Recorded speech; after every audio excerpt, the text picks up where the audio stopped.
কিছুদিন আগে এক সংবাদ পড়ে আমার মন কাঁপে। ঘটনাটি ভারতের উত্তরপ্রদেশের।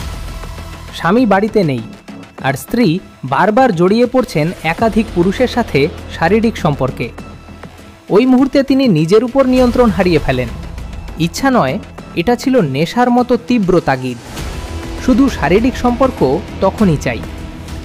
কিন্তু সবশেষে আনন্দ আসতো না, আসতো অপরাধবোধ, বিষণ্ণতা আর নিজের প্রতি ঘৃণা। সেই অপরাধবোধ থেকেই তিনি সব কথা স্বামীর কাছে স্বীকার করেন আর বিচ্ছেদের সিদ্ধান্ত নেন। কিন্তু তার স্বামী ছিলেন সচেতন, মমতাময় এবং বিষয়টি বুঝতে আগ্রহী। তিনি স্ত্রীকে নিয়ে যান ইনস্টিটিউট অফ সাইকিয়াট্রিয়ে। সেখানে প্রদীপ সাহা পরীক্ষা করে বলেন তিনি আক্রান্ত কম্পালসিভ হাইপারসেক্সুয়ালিটির সমস্যায়, যাকে আগে নারীর ক্ষেত্রে নিমফোম্যানিয়া আর পুরুষের ক্ষেত্রে স্যাটেরিয়াসিস বলা হতো।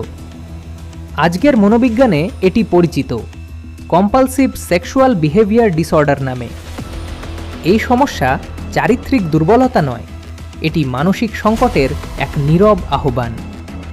বিশ্বজুড়ে প্রায় লক্ষ লক্ষ মানুষ এটি বহন করছেন। গবেষকরা এখনও এর নির্দিষ্ট কারণ খুঁজে পাননি, তবু লক্ষণ দেখে পরামর্শ নেওয়া জরুরি।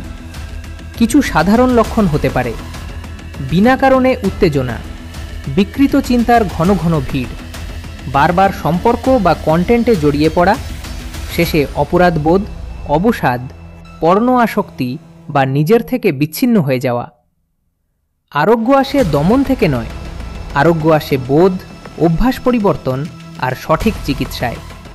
থেরাপি, মাইন্ডফুলনেস ও প্রয়োজনে ওষুধের সাহায্যে নিজের শক্তিকে আবার ঠিক পথে ফেরানো সম্ভব। নিজেকে চিনুন, নিজেকে ধরুন, সেখানেই মুক্তি, সেখানেই নতুন শুরু। ভালো লাগলে সাথে থাকুন, সাবস্ক্রাইব করুন, কারণ পরিবর্তনের যাত্রা আমরা একসাথে চালাই।